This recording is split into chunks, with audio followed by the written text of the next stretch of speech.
안녕하세요.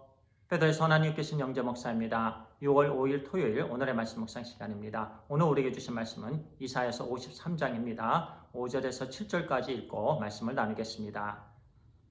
그가 찔림은 우리의 허물 때문이요 그가 상함은 우리의 죄악 때문이라. 그가 징계를 받음으로 우리는 평화를 누리고 그가 채찍에 맞음으로 우리는 나음을 받았도다. 우리는 다 양 같아서 그릇 행하여 각기 제 길로 갔거늘 여호와께서는 우리 모두의 죄악을 그에게 담당시키셨도다.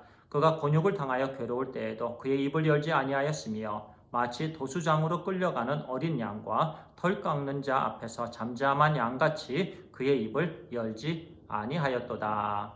오늘은요 그의 입을 열지 아니하였도다 라는 제목으로 말씀을 나누겠습니다.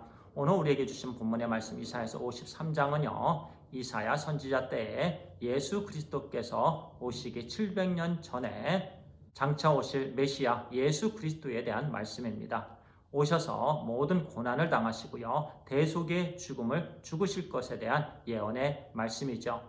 5절에 보니까요 예수 그리스도께서 찔림은 우리의 허물 때문이다 라고 말씀하시고요 예수 그리스도께서 상하심은 우리의 죄악 때문이다 라고 말씀하십니다. 예수 그리스도께서 징계를 받음으로 우리가 평화를 누리고요 예수 그리스도께서 채찍에 맞음으로 우리가 나음을 얻었도다 라고 말씀하십니다. 그렇습니다. 예수 그리스도께서 지신 십자가는요 우리가 지어야 될 우리의 십자가였습니다. 그런데 예수님께서 우리 대신 십자가에 오르셔서 두 손과 두 발에 못이 박히시고요 모든 피를 흘려주시고 죽으셨습니다. 그래서 예수 그리스도의 죽음은요 바로 우리를 위한 대속의 죽음이셨습니다. 우리의 허물과 죄악을 용서해 주시기 위한 대속의 죽음이었습니다. 우리의 모든 영적인 육신적인 질병과 데미지를 회복시켜 주시고 고쳐 주시기 위함이었습니다. 오늘 저에게 주신 말씀을 묵상하면서요 저에게 깊은 깨달음을 주신 말씀은요 7절의 말씀입니다. 한번 다시 읽도록 하겠습니다. 그가 곤욕을 당하여 괴로울 때에도 그의 입을 열지 아니하였으며 마치 도수장으로 끌려가는 어린 양과 털 깎는 자 앞에서 잠잠한 양같이 그의 입을 열지 아니하였도다. 예수님께서는요 마치 도수장에 끌려가는 어린 양과 같이 털 깎는 자 앞에서 잠잠한 양같이 그의 입을 열지 아니하였도다 라고 말씀합니다. 일반적으로요 우리는 조그마한 오해가 있어도요 항변을 합니다. 목소리를 높입니다. 억울하다고요. 아는 사람에게 전화를 합니다. 나 너무 억울해. 정말 이럴 수가 있어? 어떻게 그 사람이 나에게 이렇게 모욕을 주고 나에게 억울함을 줄 수가 있어? 막 그 사람에 대해서 불평을 하고 원망을 합니다. 그런 삶이 바로 우리의 삶이지요. 그러나 우리 주님은요 작은 오해 정도가 아닙니다. 조그만한 억울한 누명을 쓰신 것이 아닙니다. 우리 모두의 더럽고 냄새나는 죄악, 허물 때문에 그분께서는 십자가를 지셨고 십자가에서 죽으셨습니다. 인간적으로 볼 때는 참으로 어리석은 일을 하셨습니다. 바보스러운 일입니다. 왜 그렇게 억울하게 다른 사람의 누명을 쓰고 대신 죽으셨을까? 다른 사람의 죄악 때문에, 다른 사람의 허물 때문에 왜 주님께서 대신 죽으셨어? 정말 어리석은 분이셔. 세상은 그렇게 얘기합니다. 그러나 우리 주님께서는요, 그 모든 조롱 앞에서도 입을 열지 아니하셨습니다. 우리 모두는요, 예수 그리스도의 보혈의 피로 구원받은 하나님의 자녀들입니다. 억울한 일을 당했을 때, 이유 없는 고난을 당할 때요, 우리가 항변을 안 할 수 있을까요? 주님의 뜻 앞에 잠잠하게 있을 수 있을까요? 우리 주님께서 그렇게 하셨던 것처럼 나를 힘들게 하고 억울한 누명을 주었던 그 사람을 위해서 그 사람이 축복받게 해달라고 기도할 수 있으신지요? 우리는 바울과 실라를 기억합니다. 그들은 전도 여행을 갔습니다. 하나님의 나라를 위해서, 영혼 전도를 위해서 힘찬 발걸음을 내디뎠습니다.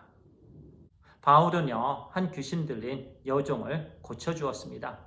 착한 일을 한 것입니다. 그런데 그 여종의 주인이요, 사람들을 동원해서 바울과 실라를 마구 때렸습니다. 여기저기 피가 나고요. 거의 반은 죽을 정도로 매질을 당했습니다. 그리고 감옥에 집어넣었습니다. 하루 종일 전도하며 예수 그리스도의 복음을 전하며 생명을 살리는 일에 그렇게 열심히 힘을 내었는데 남들을 도와주고 병든 자를 고쳐주고 귀신 들린 자의 그 귀신을 내어 쫓아주고 그 질병을 고쳐주었는데 결국 돌아온 건 매질이었습니다. 인간적으로 볼 때는 너무나도 억울합니다. 이유 없는 고통을 당한 거예요. 그 당시에 사도 바울은 로마 시민이었습니다. 그는 얼마든지 항변할 수 있었습니다. 자기와 신라를 때린 그들에게 보복할 수 있었습니다. 그러나 그들은요, 감옥에서 원망과 불평을 하지 않았습니다. 오히려 그들은 하나님을 찬양했습니다. 하나님께 예배를 드렸습니다. 사도행전 16장 25절은 이렇게 말씀합니다. 한밤중에 바울과 신라가 기도하고 하나님을 찬송하며 죄수들이 듣더라. 한밤중에 바울과 신라가요, 하나님을 찬송하며 예배를 드렸습니다. 그때 죄수들이 예수님의 이름을 듣게 되었습니다. 아마도 그 감옥에 있었던 모든 죄수들은요, 예수님에 대해서 아직 이름을 들어보지 않았을 것입니다. 예수님이 누구신지에 대해서 모르고 있었던 죄인들이었을 거예요. 그런데 바울과 신라가 억울한 누명에도 불구하고 하나님을 찬양하고 송축하고 힘든 가운데도 예배를 드렸을 때에 죄수들이 그들의 찬양 소리를 들었습니다. 예수님의 이름을 들었습니다.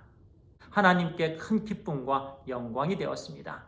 그 감옥에 하나님의 나라가 세워지는 순간이었습니다.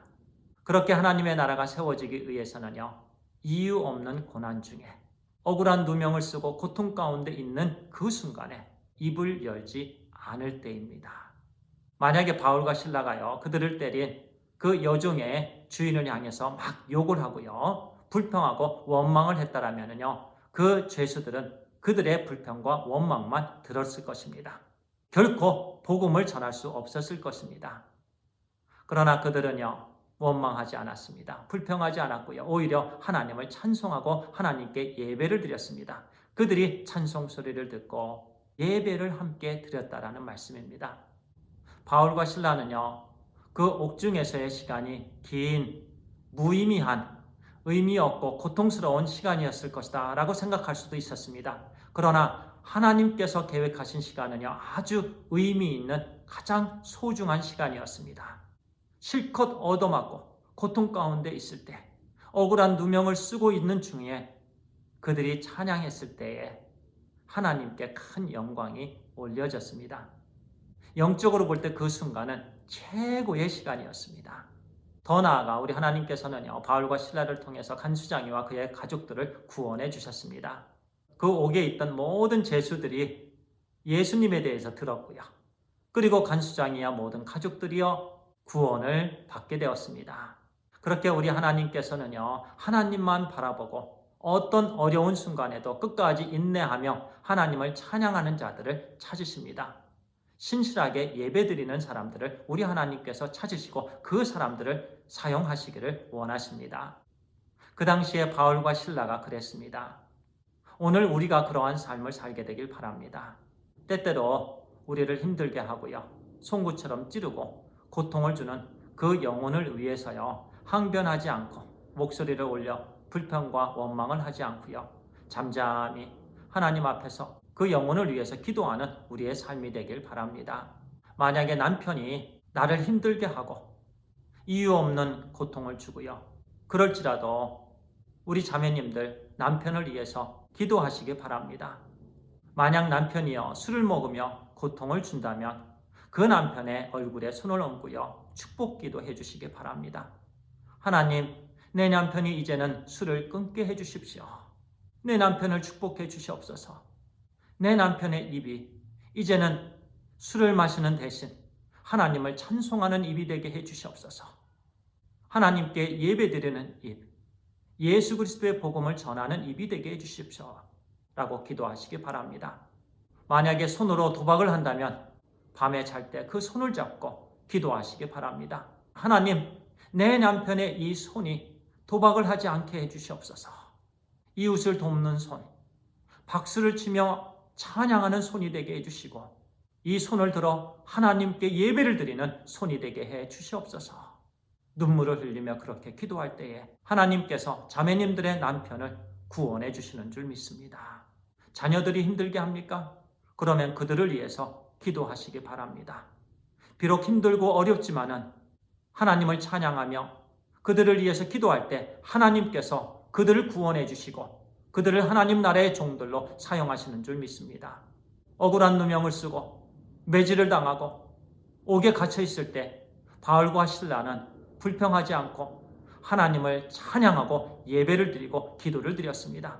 그때 죄수들이 복음을 들었습니다. 간수장이와 그의 가족들이 구원을 얻었습니다. 우리에게 그러한 열매가 풍성하게 있게 되길 간절히 소원합니다. 7절을 다시 한번 읽겠습니다. 그가 곤욕을 당하여 괴로울 때에도 그의 입을 열지 아니하였으며 마치 도수장으로 끌려가는 어린 양과 털 깎는 자 앞에서 잠잠한 양같이 그의 입을 열지 아니하였도다. 기도하겠습니다. 아버지 하나님 감사합니다. 우리의 허물과 죄악 때문에 우리 주님께서 모든 고난을 당하셨습니다. 모든 모욕을 받으셨습니다. 억울함을 받으셨습니다. 그러나 우리 주님께서는 그 순간에 입을 열지 아니하였습니다. 바울과 실라가 억울함 가운데 있을 때 힘들 때에 불평하거나 원망하지 아니하고 하나님을 찬양하고 예배를 드렸을 때에 주위에 있던 죄수들이 복음을 듣게 되었고 또 간수장이가 가족과 함께 구원을 얻었던 것처럼 우리의 오늘의 삶도 비록 어두운 이 세상에 살아가면서 힘들고 고통 가운데 있고 때로는 많은 억울한 누명을 쓰며 힘든 가운데 있지만은 그 순간에 불평과 원망을 하지 아니하고 늘 하나님을 찬양하며 인내하며 예수 그리스도의 복음을 전하는 우리의 삶이 되게 해 주시옵소서. 우리에게 많은 영혼의 열매들을 허락하여 주시옵소서. 하나님 감사합니다. 예수 그리스도의 이름으로 기도를 드리옵나이다. 아멘. 감사합니다.